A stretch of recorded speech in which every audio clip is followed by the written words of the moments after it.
अनंत संभव ने पूछा है, अनंत श्री, आपने पिछली बार कहा था कि दुख है जीवन में और दुख का अंत होना चाहिए। ऐसा मेरी समझ में आया और ऐसा ही भगवान बुद्ध ने अपनी देशनाओं में भी कहा है। पर क्या दुख और पीड़ा एक ही है? अगर ऐसा है तो क्या शारीरिक पीड़ा और मानसिक पीड़ा के बिना जीवन संभव है? जब मैं अपनी माँ को शारीरिक पीड़ा में चीखता देखता हूँ और मैं सिर्फ उस पीड़ा को महसूस भी नहीं कर पाता बल्कि सिर्फ देख पाता हूँ कि किस प्रकार एक एक करवट के लिए भी कितना कष्ट सहना पड़ रहा है और मैं कुछ भी नहीं कर सकता, तो ये कैसी पीड़ा है? कृपया मार्गदर्शन करें।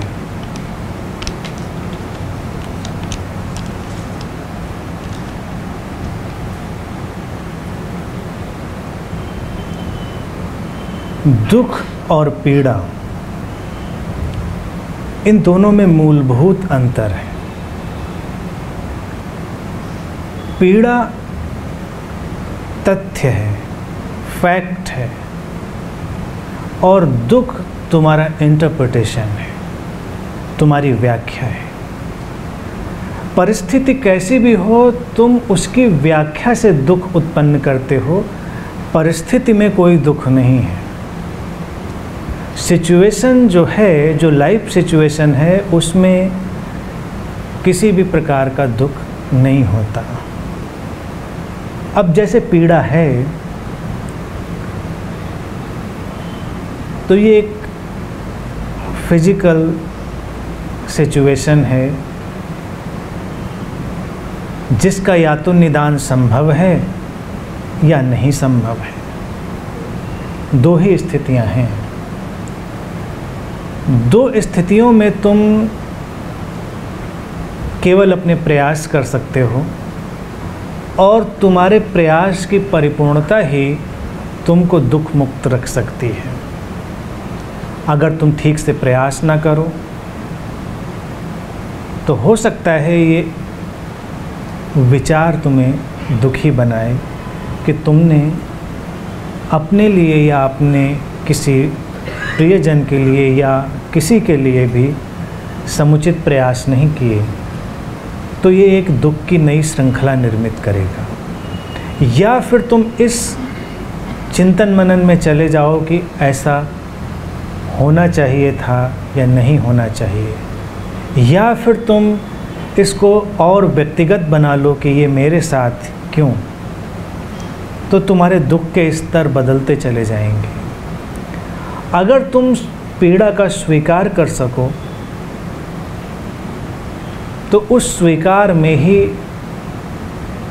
दुख का अंत होने लगता है। और मैं तुम्हें बताना चाहूँगा कि अगर तुम पीड़ा का भी पूरा का पूरा स्वीकार कर लो तो पीड़ा मुक्त होने के रास्ते भी खुल सकते हैं। हो सकता है इस पर चिकित्सा जगत या मनोविज्ञान का जगत काम कर रहा हो, मुझे इसकी जानकारी नहीं है, लेकिन मैं जिस अंतर्दृष्टि से देखता हूँ उसमें मुझे दिखाई देता है कि पीड़ा कई बार उतनी नहीं होती है जितनी व्यक्ति महसूस कर लेता है, क्योंकि उसी स्थिति में किसी व्यक्ति को कम पीड़ा होती है और किसी को ज़्यादा होती है। मैं केवल फिजिकल और मेंटल पेन की बात कर रहा हूँ। अर्थात तुम उसको एनलार्ज कर सकते हो या उसे तुम छोटा कर सकते हो। ये तुम्हारे अपनी चेतना स्तर पर भी निर्भर करता है और तुम्हारी समझ पर भी निर्भर करता है। कई बार जो शरीर में पीड़ा है वो शरीर की सुरक्षा के लिए होती है, लेकिन पीड़ा के प्रति हमारा इतना विरोध है कि ऐसा बिल्कुल नहीं होना चाहिए, तो हम एक रेजिस्टेंस, एक प्रतिरोध पाल लेते हैं। और जीवन में स्थितियां प्रतिरोध से ज़्यादा बिगड़ती हैं जितनी किसी और बात से। अगर मैं तुमसे कहूँ कि अपनी पीड़ा के साथ सहयोग करो, उसे स्वीकार करो और सहयोग करो, तो तुम्हें ये विचार थोड़ा सा अटपटा लगेगा कि मैं तो पीड़ा से मुक्त होना चाह रहा हूँ, मैं उसके साथ सहयोग कैसे कर सकता हूँ।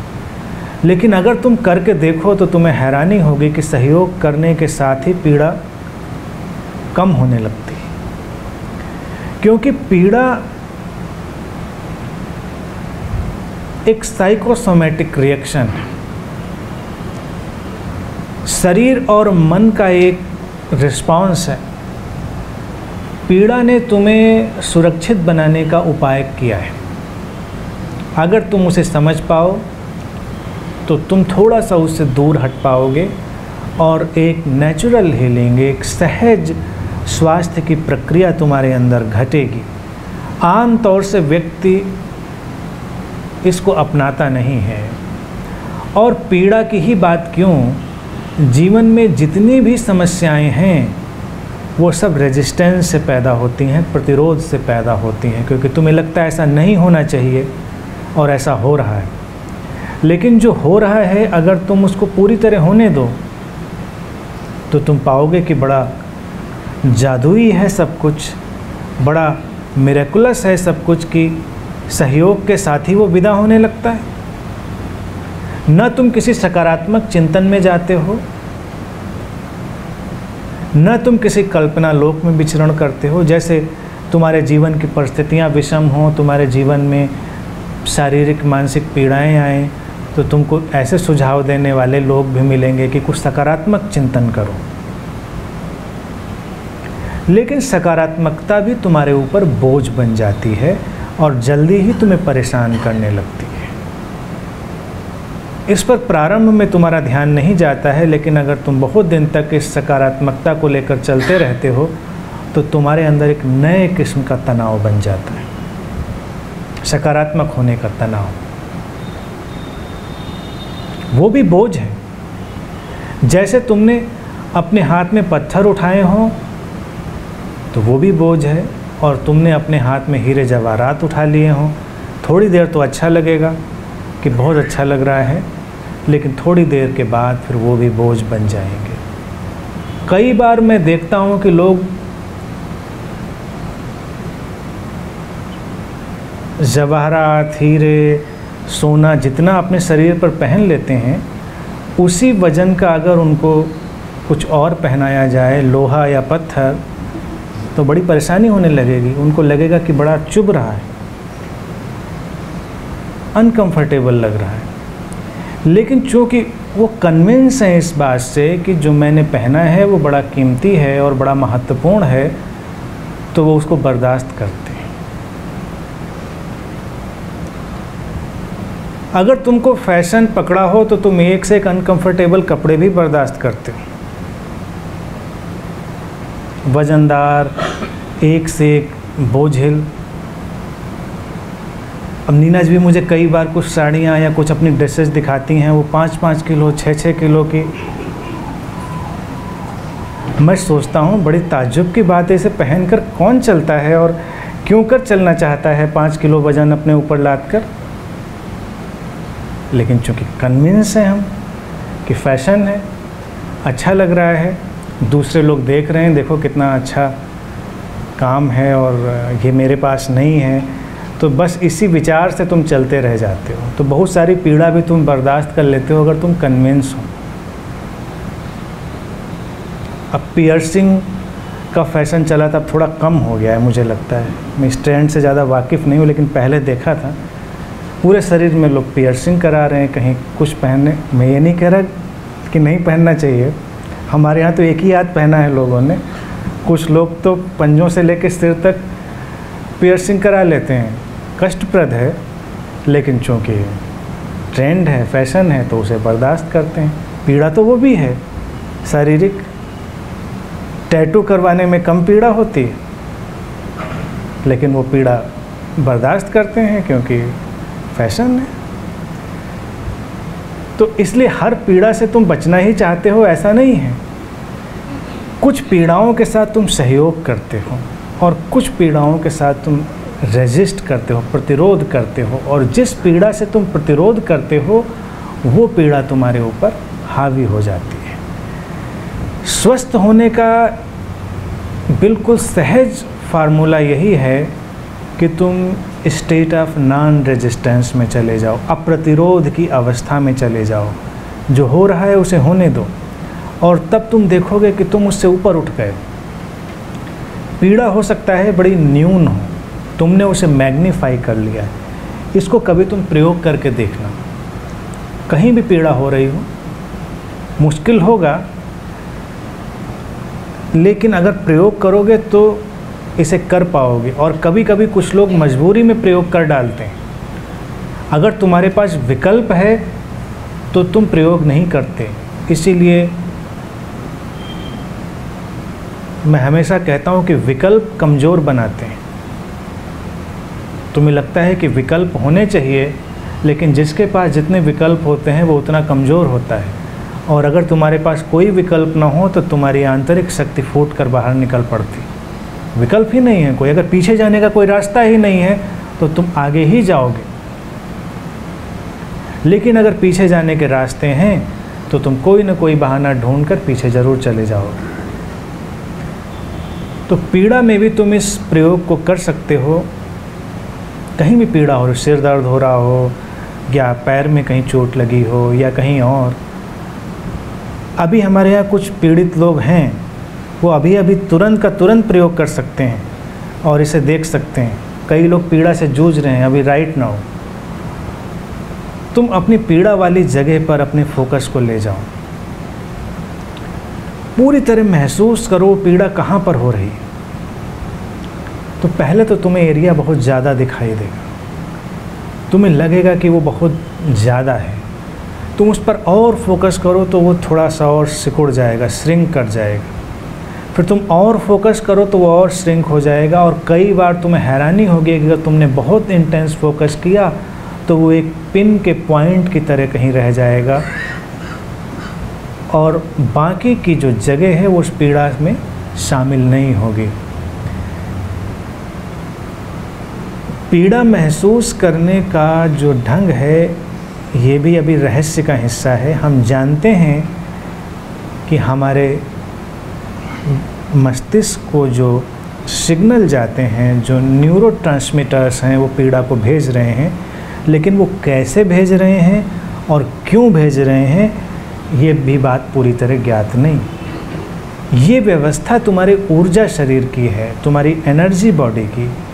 और एनर्जी बॉडी चीज़ को फैला भी सकती है और कम भी कर सकती है।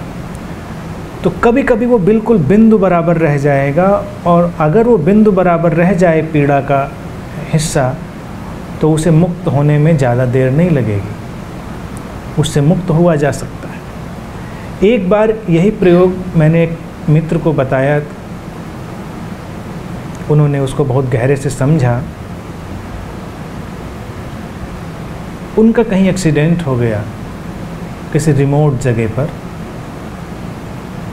पैर में उनके बहुत चोट लगी, बहुत खून बह रहा था, बहुत दर्द हो रहा था, और उनको लोग ले जाने लगे हॉस्पिटल के लिए, जो कि उस इलाके से बहुत दूर था। उनको जाने में बहुत वक्त लगना था, वो पीड़ा से करा रहे थे। इसी को मैं कहता हूँ, विवशता में, मजबूरी में भी कभी कभी तुम कुछ प्रयोग कर डालते हो। तो उन्होंने मुझे बाद में बताया कि ना कोई फर्स्ट एड था, ना कोई और सुविधा थी, ना कोई चिकित्सा थी, पीड़ा हो रही थी। फिर मुझे आपकी बात ख्याल आई कि पीड़ा के साथ सहयोग करें, उस पर फोकस करें, कोऑपरेट करें, उससे बचने के बजाय उसे स्वीकार कर लें। पीड़ा हो रही है तो उसको होने दें और उसको गहराई से महसूस करें कितनी पीड़ा है। एक है कि जब पीड़ा हो रही है तो तुम बचना चाहते हो, नहीं मुझे ये नहीं चाहिए, और एक है जब हो रही है और तुम बिल्कुल उससे इंटरेक्ट करते हो, कहाँ है, कितनी है, तुम उसको महसूस करते हो इंटेंसिटी से, जिससे हर कोई बचना चाहता है। तो उन्होंने कहा कोई विकल्प ही नहीं था, तो मुझे लगा कि ये भी ट्राई करके देख लेते हैं, आपने बताया था तो इसको ट्राई कर लेते हैं, देखते हैं क्या होता है। वो कह रहे थे पहले तो मुझे लग रहा था कि ये बात बिल्कुल बेकार है, इससे मैं और तकलीफ़ में पड़ जाऊंगा, मेरी पीड़ा और बढ़ जाएगी। एक तो पीड़ा, उससे बचने का भाव अगर दिमाग में हटा लूँ कहीं इधर उधर, कुछ हनुमान चालीसा वगैरह पढ़ने लगूँ, कोई मंत्र जपने लगूँ, कोई गाना गाने लगूँ या किसी से बात करने लगूँ, किसी तरह से अगर माइंड डाइवर्ट कर लूँ तो ये बात तो लॉजिकल भी लगती है कि पीड़ा से बच जाऊँगा। लेकिन पीड़ा के साथ ही मैं सहयोग करने लगूँगा, उसे महसूस करने लगूँगा, तब तो और मुश्किल बढ़ जाएगी। लेकिन उन्होंने कहा ना कोई मंत्र सूझ रहा था उस समय, ना कोई गाना याद आ रहा था, कोई बात करने के लिए भी नहीं था जिससे मैं बात करता। तो मैंने सोचा कि चलो इसको करते हैं। मैंने कहा, मैंने सहयोग शुरू किया, स्वीकार करने की कोशिश की, उसे महसूस करने की चेष्टा की पीड़ा को। थोड़ी देर मुझे अनकंफर्टेबल लगा,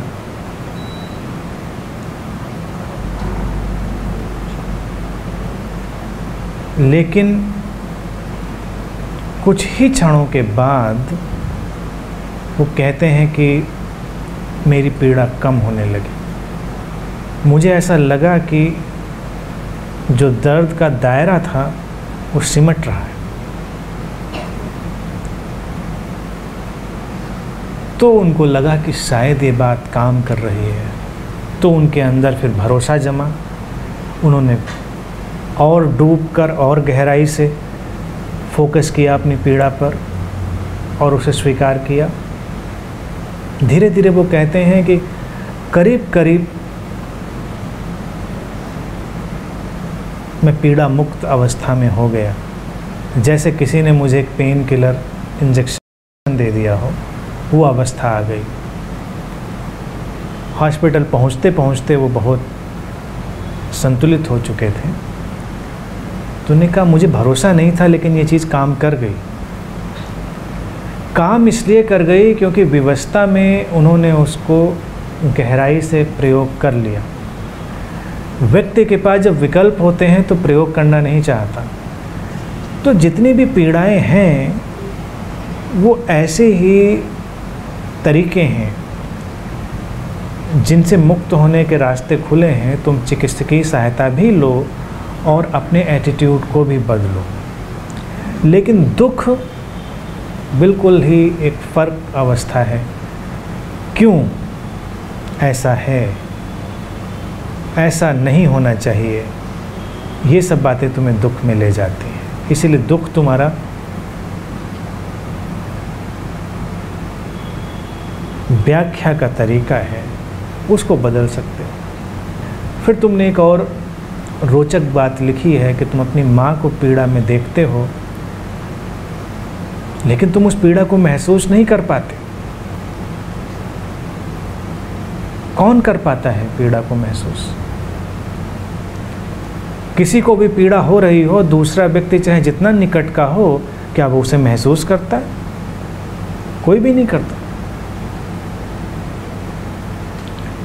हम शोरगुल ज़्यादा मचा लेते हैं, हम चीज़ों को और ख़राब कर लेते हैं, लेकिन महसूस नहीं करते। तो अगर महसूस नहीं कर पा रहे हम दूसरे की पीड़ा, तो इसकी भी कोई वजह होगी, उसको भी समझना पड़ेगा। और वो पहले वाली बात से जुड़ी हुई है, क्योंकि तुम्हारे पास अभी उस पीड़ा का कोई इंटरप्रिटेशन नहीं आया है। दूसरे व्यक्ति के पास है, उसके पास एक फिज़िकल कंडीशन क्रिएट हुई है, तो उसके अंदर तो वो स्थिति पैदा हुई है। तुम उसको चाह कर भी महसूस नहीं कर सकते, लेकिन तुम मानसिक रूप से पीड़ित हो सकते हो।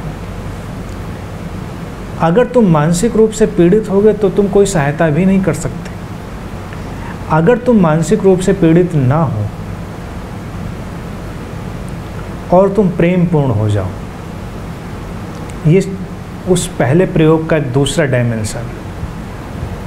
तुम अपनी माँ के पास बस प्रेम पूर्वक उपस्थित रहो, तुमसे जो बन पड़ सकता है करो, तुम सहायता करो, तुम सहयोग करो, जो कुछ कर सकते हो पूरी तरह से करो, लेकिन बिना परेशान हो, बिना ये सोचे हुए कि ऐसा नहीं होना चाहिए या जो हो रहा है वो क्यों हो रहा है, ये ना सोचकर तुम बस प्रेम के साथ उनसे जुड़ो।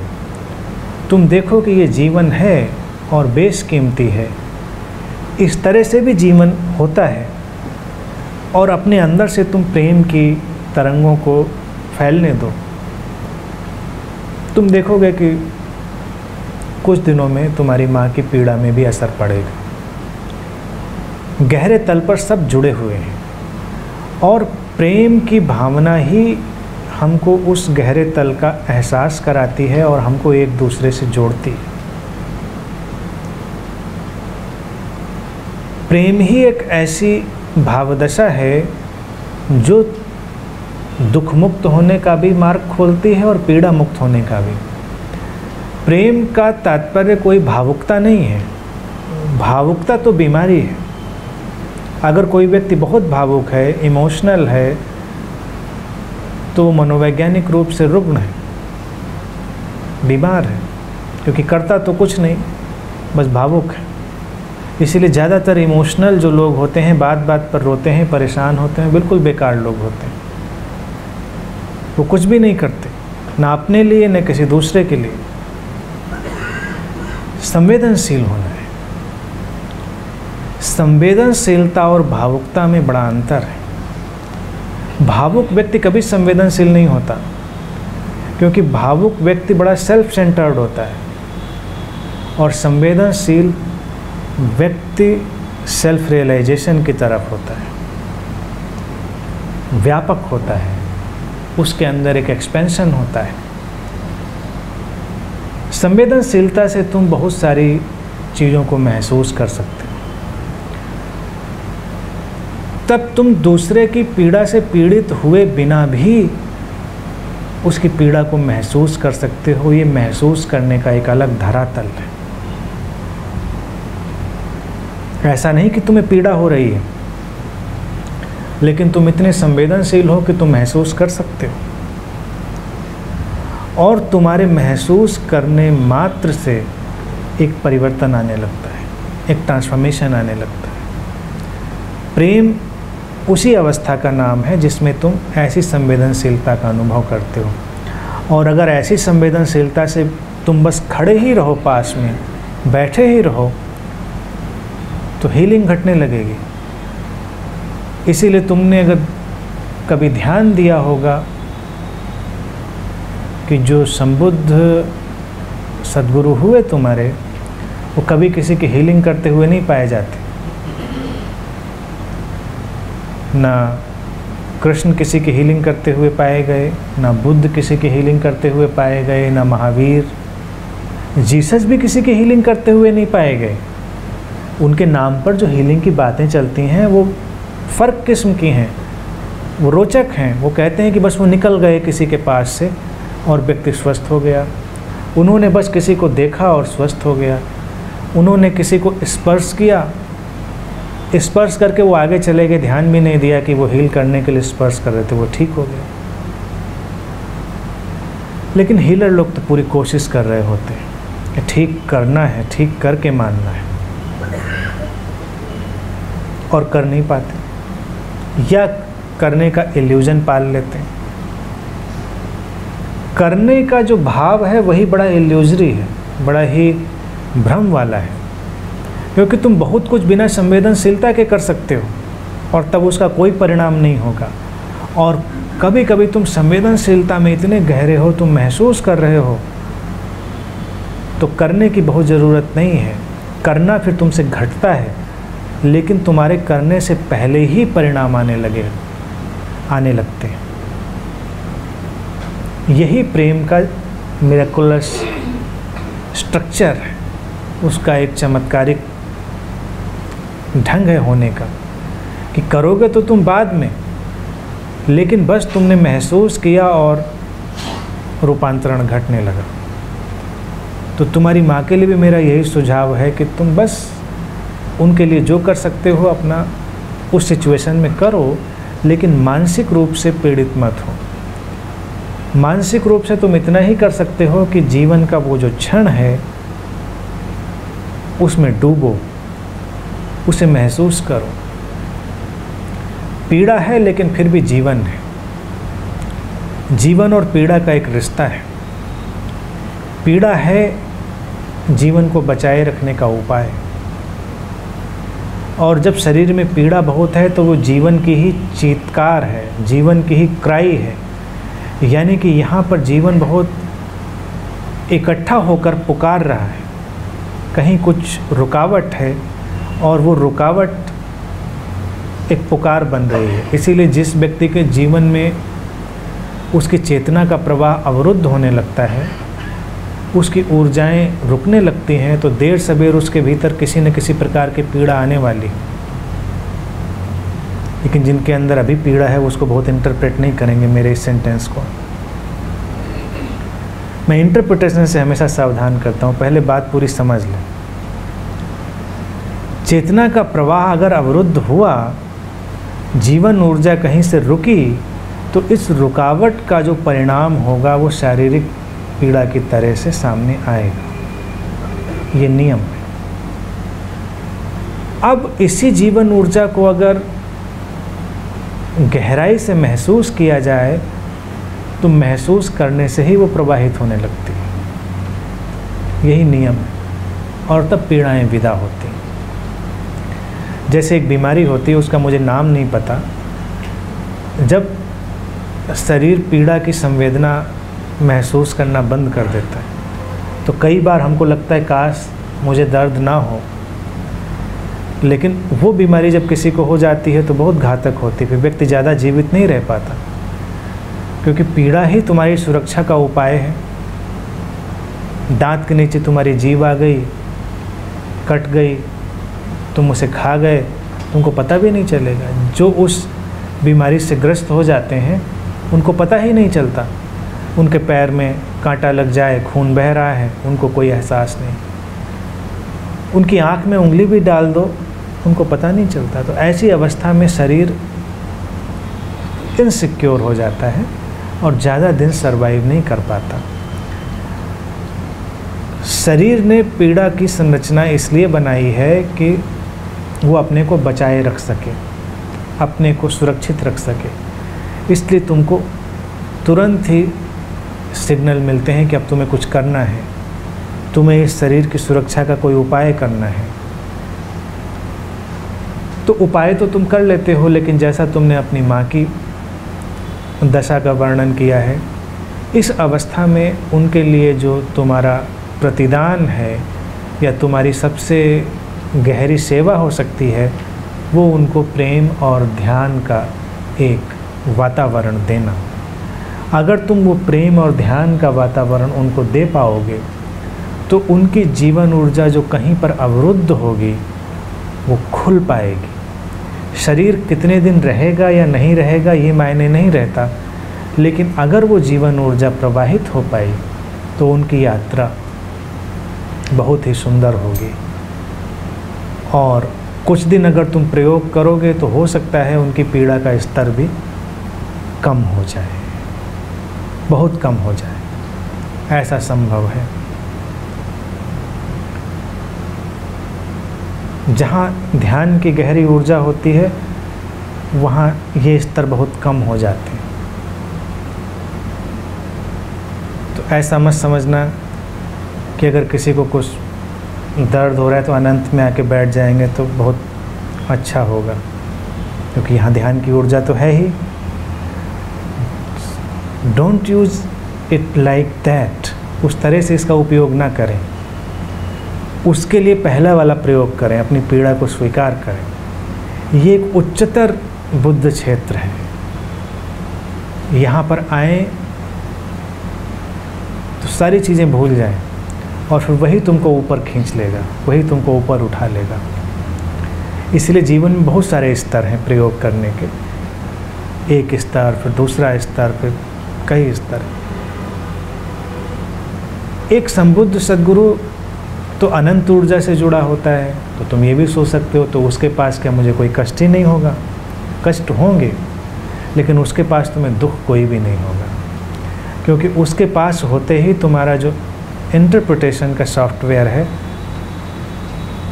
वो ख़त्म हो जाएगा, तुम ट्रांसपेरेंट हो जाओगे। तथ्य हैं, तथ्य बहते रहेंगे, दुख कोई नहीं होगा। खिड़कियाँ खुली हैं, दरवाजे खुले हैं, इनसे धूल भरी आंधियाँ गुजरें या अच्छी हवाएं गुजरें, क्या फ़र्क पड़ता है।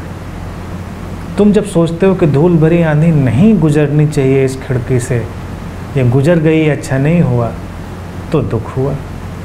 जब तक हवा गुजर रही थी तब तक तुमने सोचा भी नहीं इस पर। तो एक सद्गुरु के पास होकर तुम इस परम स्वीकार को सीखते हो, तुम अपने खुले होने को सीखते हो, और फिर धूल भरी आंधी भी जीवन को एक नया रंग देकर जाती है। ज़रूरत होगी उसकी कुछ, जो परिस्थिति आज आई है वो तुम्हारे लिए किसी न किसी ढंग से उपयोगी होगी, उसे तुम आज भले न समझ पा रहे हो, लेकिन वो तुम्हारे जीवन को समृद्ध करेगी, वो इनरिच करेगी तुम्हारे जीवन को। और जिन लोगों के जीवन में बहुत संघर्ष आ जाते हैं, बहुत चुनौतियां आ जाती हैं, उनके जीवन में बहुत सारे रंग भी घुलते हैं। उसी के परिप्रेक्ष्य में, उसी बैकड्रॉप में बहुत सारे रंग जीवन में उतरते हैं। तो इसलिए किसी बात से घबराना नहीं और किसी बात से बचना भी नहीं, फिर कोई दुख नहीं रहेगा। जीवन जैसा है वैसा ही रहेगा और तुम दुख मुक्त हो जाओगे। बस इतना ही।